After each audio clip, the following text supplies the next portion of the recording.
Hello everyone, it is Magnum, and I just saw the new soon-to-be-a-classic horror movie, The Green Inferno. This gem, national treasure of a movie, was created by none other than Eli Roth, the director of such hit movies as Hostel, Hostel Part 2, and Hostel Part 3. Hostel Part 3 in particular is the worst movie I've ever seen, but that's another rant for another day. Anyway, getting into this film, The Green Inferno is a cannibal style horror slasher movie set on location in the Amazon. Anyway, first talking about the plot with this movie, it's not a bad plot for a horror film. It features a bunch of, college kids my age, teenage activists who go to the rainforests of Amazon. They fly there either to do conservation work or work with the local, native tribesmen. I don't know, who gives a fuck? That's what everyone said who watched this film. And they go there in a plane, and most of the actors in the movie either sound like they're reading their lines off cue cards, kind of like how I make these videos half the time, and they're drunk and stoned. And with that being said, maybe that was the point of the film. It almost felt like a stoner comedy at times, the jokes in the movie. It was a very odd film. I didn't really know what it was going for. And eventually there's a plane crash that occurs, and they crash land, and then they get kidnapped by tribesmen. And the best scene in the movie is the plane crash. I'll just say that. It's the only real good stunt that happens in the film that looks, pretty realistic for a low-budget movie. And the rest of it's all downhill. I mean, a lot of the kills are just CGI or off-camera and insinuated. And you've got these characters, and all of Eli Roth's movies have been these really... They all feature really dumb teenagers who get, horrifically murdered, and that's the movie. But, these movies are still, I would say, better than, Paranormal Activity and all the jump scare horror movies. I'd prefer watching this to one of them, but it's still not very good, even for a low-budget film.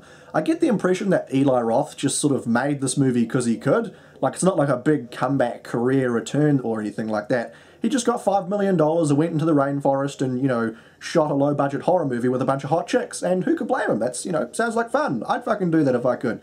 But as a movie, it ain't that great. And the first real gruesome scene of the movie, right after the plane crash, is where a character gets one of his eyes gouged out and eaten, and his tongue cut out and eaten. And that's the only real gruesome moment in the film. Everything else is off-camera kills, and there's one scene towards the end that's supposed to be ultra brutal, which is fucking genital mutilation, but it's not shown, and it's not clear. And any people that, came to see these sorts of movies to see fucked up, real horrific violence will be disappointed. And any people, most people who would never want to see a movie that has that sort of grotesque, horrible shit in it, those people won't even be going to see the movie anyway. So the target audience of this film will be let down because of the lack of gore and the lack of anything happening. As a horror movie, if it was going for just being more scary and frightening and tense and characters are being chased and there's action, it fails at that because the characters and the dialogue are laughable. The way they talk to each other, it's literally like they're fucking reading cue cards when they say lines. I could make a whole video just showing the dialogue scenes from this movie, and it would be fucking hilarious. I mean, everyone probably will do that. Back to the only moment in the movie that I mentioned was genuinely gruesome and gory, an actual scene of tribal people eating this fucking guy. And that's a real life scenario sort of thing, and people could find that interesting as well as scary or gruesome. With that scene, I remember a scene in 28 Weeks Later where this lady gets her eyes gouged out by a rage zombie, and I would have seen that when I was fucking 12 or 13 years old, and it was really scary. I remember I was fucking, having nightmares about that shit. This movie's nothing like that. It's not that scary, and on top of that, there's scenes like female genital mutilation that no one would want to watch, so it will lose a huge amount of its potential audience for these wonderful things.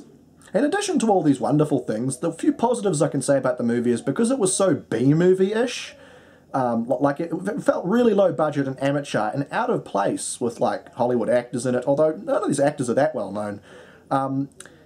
It had a certain charm to it, looking at this an amateur filmmaker. It was just this guy goes into the rainforest and, fucking films this horror movie with a bunch of chicks. For me, that was really fun and entertaining. And this movie is fun up to a point. As I said, better than any of that Paranormal Activity shit. But at the same time, the film felt like a bad porno, if it didn't have such graphic content, you could sort of put this movie on the level of films that end up being watched on some random TV at parties. You know, when like a TV just gets left on at a party and people just crash in front of the TV who are too fucking intoxicated to carry on? Like, there'll be like Need for Speed playing, or like one of those transporter movies with Jason Statham, or there'll be this. So you'll fucking pass out at a party and you'll be looking at, you know, a guy getting his eyes ripped out in this really bad, terrible B-movie that should have been a porno instead. I reckon the porno version of the Green Inferno would be better to watch than this film. I wouldn't recommend it, but I think it still was trying to be a sort of stoner comedy, so I'd highly recommend it. So if you were really smashed, you'd watch this movie, or... In fact, if you were to play this movie at a party, you'd be an asshole. Anyway, please leave a comment and let me know what you thought of the movie or what you thought of this video, whether you loved the video or whether you fucking hated the video, because I'd like to hear your feedback nonetheless. Cheers again, and I'll hopefully see you on my next one. Thank you very much.